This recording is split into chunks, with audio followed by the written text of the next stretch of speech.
Lawmakers today delayed action on two of the biggest bills at the 2019 legislature, Medicaid expansion and the so-called Save Colstrip bill. Those delays probably aren't a coincidence. As MTN's chief political reporter Mike Dennison reports tonight, those bills are becoming part of final negotiations on how to wrap up the session.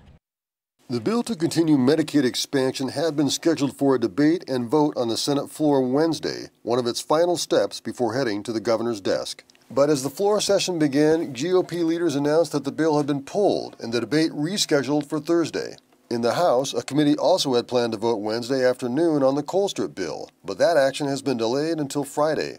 GOP leaders and lawmakers cited many reasons for delaying the Medicaid vote, such as waiting for more amendments or for a new summary of the bill's finances.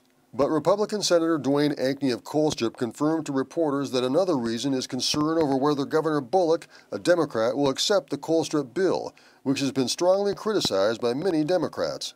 The Colstrip measure, Senate Bill 331, is meant to encourage Northwestern Energy to buy more of the Colstrip 4 power plant and prolong the plant's life. It does so by guaranteeing that Northwestern can collect up to $75 million from ratepayers over the next 10 years for capital expense at the plant.